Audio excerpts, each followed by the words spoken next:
আর আন না প্লিজ, এখানে এই পর্যন্ত আন না প্লিজ। আরে আপনি তো পাইছেন, একটু পিছান না ভাই, আমরা একটু নেই।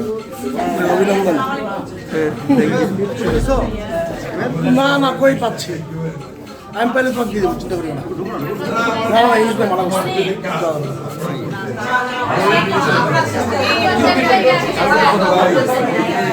আর এখনো তো ডিগলার হয়েছে, ডিগলার ভালো লাগবে, ভূমিত বিষয় না তারপর একটা অফিসিয়াল বিষয় আছে ভাইয়া। আর না,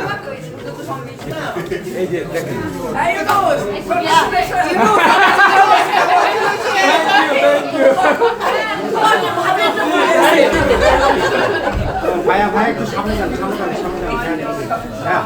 সানবিট সব দিবে সামাল।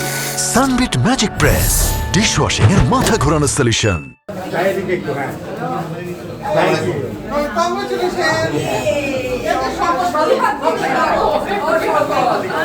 ইউনুস ভাইকে অভিনন্দন।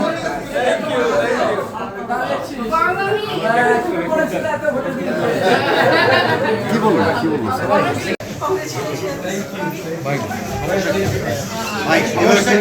আমি তো আশ্চর্য বিষয়, এইভাবে কথা বলতে না না, কি সমস্যা আছে ভাই?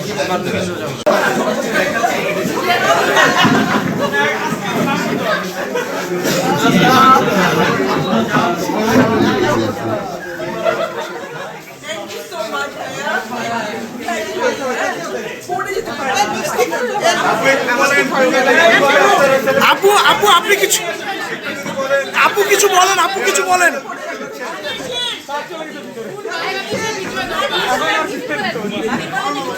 আপু আপু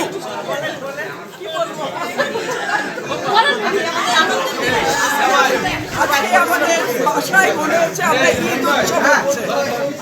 হ্যাঁ, ঈদের প্রথম আনন্দ লাগছে সবাই। ভাই আমি একটু এখান থেকে বের হয়ে যাই। অনেক খুশি, এই জন্য খুশি যে আমরা এত বছর ধরে, 17 বছর ধরে আমরা অত্যাচারিত হয়েছি এবং জনগণের কোনো স্বাধীনতা ছিল না, মানুষজন আমরা অনেক কিছু বলতে পারতাম না, অনেক অত্যাচারিত হয়েছে। এখন আমরা একটা নতুন বাংলাদেশ গড়বো ইনশাল্লাহ, এবং যে বিজয় আসলো এটা গণতন্ত্রের বিজয়, মানুষের বিজয়, জনগণের বিজয়, এবং সেই বিজয় ধরে আমরা একটা নতুন বাংলাদেশ গড়বো ইনশাল্লাহ। সে সময়ই বলে দিবে, তখন আপনারা দেখবেন। অনেক কিছু করার চিন্তা ভাবনা আছে, সেটা আমরা ইনশাল্লাহ করে দেখাবো। ভালো থাকবেন আপনি। Thank you. ইনশাআল্লাহ আমরা মেজরিটি পাবো, অবশ্যই ভালো মেজরিটি পাবো, এবং সেই মেজরিটি পেলে আমরা আল্লাহ রকম আমরা সরকার গঠন করবো। এবং আমাদের যে ম্যানিফেস্টোতে যেটা বলা আছে, এবং আমাদের ভিশন 31, ভিশন 2030 এটা দেওয়া আছে, এগুলোর আলোকে আমরা আমাদের দেশকে এগিয়ে নিয়ে যাওয়ার চেষ্টা করবো। তারপরে এক আসনে যারা আপনাকে স্যার ভোট দিয়েছে তাদের একটা ধন্যবাদ দিবেন কেন? আমি ধন্যবাদ দিয়ে দিয়েছি। আমি মনে করি যে ঠাকুরগাঁ এক আসনের যারা ভোটার্স এবং জনগণ, তাদের কাছে আমি ঋণী, এবং ঋণ শোধ করা আমার পক্ষে আদৌ সম্ভব কিনা যায় না। তাই আমি চেষ্টা করব, যদি সুযোগ পাই আমার কাজের মধ্য দিয়ে ঠাকুরগাঁ জনগণের কল্যাণের জন্য আমি কাজ করব। সানবিট সব দিবে সামাল। সানবিট ম্যাজিক প্রেস ডিশওয়াশিং এর মাথা ঘোরানো সলিউশন।